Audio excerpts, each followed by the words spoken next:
Bonjour à tous, bienvenue sur la chaîne de Psychoplume. Aujourd'hui, je voudrais vous parler d'un sujet fondamental quand on parle d'écriture thérapeutique, ce sont évidemment les émotions. Parce que finalement, qu'est-ce que c'est d'autre, l'écriture thérapeutique, que d'essayer de parcourir nos émotions pour les explorer, pour peut-être faire bouger des choses dans la perception qu'on a de notre réalité et appréhender un peu les choses autrement. Mais pour ça, il faut déjà identifier nos émotions. Donc, ce que je vous propose aujourd'hui, c'est d'essayer de comprendre, de mieux comprendre quelles sont vos émotions bloquantes, quelles sont les émotions qui vous empêchent en fait de réaliser des choses dans la vie, d'aller vers vos désirs, d'aller vers une réalisation de soi. Donc, on va essayer d'explorer un peu tout ça pour voir comment, par l'écriture, essayer de bien comprendre.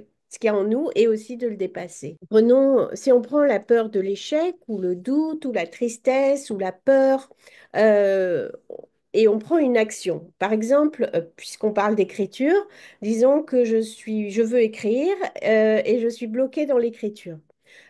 Donc, et par exemple, je repère que je procrastine, je me demande pourquoi je procrastine, je m'aperçois que c'est parce que j'ai peur de l'échec, et donc j'ai peur de la perception, par exemple, qu'auront les autres de mon texte, ou d'échouer sur le fait d'arriver à écrire ce que j'ai dans la tête. Et donc c'est cette peur de l'échec qui me bloque. Donc ça peut être ça, par exemple, une émotion bloquante. Ou ça peut être aussi le doute. Est-ce que j'ai le droit d'écrire? Est-ce que j'ai le droit de parler de ce sujet? Qui suis-je pour m'autoriser à écrire? Ça peut être la tristesse ou la colère, qui sont des émotions qui nous débordent et qui parfois, parce qu'elles sont extrêmement intenses, nous empêchent en fait d'être dans l'action. Donc voilà, ça peut être des émotions comme ça différentes pour chacun, mais c'est intéressant d'arriver vraiment à les identifier. Donc je vous propose d'essayer ça, d'essayer de les identifier. Donc pour ça, prenez une action qui est liée à votre désir, une action où vous voulez réaliser quelque chose et où vous sentez que ça bloque. Donc demandez-vous, quelle est l'émotion qui me bloque pour faire cette activité? Par exemple, j'ai envie d'écrire un roman, disons, je suis bloquée, j'arrive pas à m'y mettre, ou je commence et je continue pas. Quelle est l'émotion, en fait, qui fait que j'y arrive pas? Donc ça, déjà, identifiez ça. Ensuite, donnez une voix à votre émotion. Qu'est-ce qu'elle a à vous dire? Donnez-lui la parole, essayez d'écrire, hein, puisqu'on parle d'écriture thérapeutique, donc on passe par l'écriture, hein, bien sûr. Donc, essayez d'écrire sur cette émotion. Décrivez-la, décrivez l'émotion. Vraiment, si c'est difficile de décrire l'émotion ou que vous avez l'impression que vous tournez un peu en rond, que c'est un peu court, faites-en un personnage. Transformez-la. C'est Madame Colère. Voilà, comment elle est physiquement, son caractère, c'est quoi? Si elle interagit avec vous, elle dit quoi? Et à ce moment-là, vous pouvez même écrire un dialogue entre vous et cette émotion, voilà, pour voir ce qui va se dire, ou vous allez mettre au cœur de votre dialogue cette activité que vous voulez faire.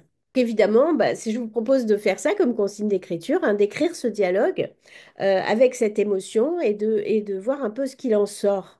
Et ensuite, une fois que vous avez bien identifié, parce que faire ça, ça va vous permettre d'identifier d'abord l'émotion qui est bloquante, quelle émotion me bloque pour faire quoi, et deuxièmement, qu'est-ce qu'elle a à me dire.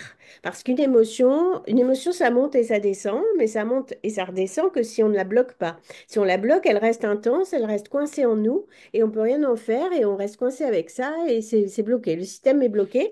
Donc là, ce que je vous propose, c'est vraiment d'aller voir bah, ce qu'elle a dans le ventre, en fait, cette émotion. Et donc, ce personnage que vous créez par l'écriture, qu'est-ce qu'il a dans le ventre? Qu'est-ce qu'il a à dire? Qu'est-ce qu'il veut raconter? Voilà, donc je vous propose d'écrire ça. Vous pouvez me dire en commentaire si ce genre d'exercice vous parle, si ça peut vous aider, ou si vous pouvez même partager votre texte si vous en avez envie. N'hésitez pas, je suis toujours ravie de lire les textes, ou vous pouvez le partager aussi dans mon groupe Telegram, où je propose souvent des défis d'écriture avec des consignes comme ça pour partager ensemble des textes dans un groupe restreint et du coup très protecteur et bienveillant. Voilà, je vous dis à bientôt dans une prochaine vidéo. N'hésitez pas à vous abonner à la chaîne. C'est toujours un plaisir de voir que ça vous plaît, que ça vous apporte quelque chose. Et je vous retrouve très bientôt. Au revoir.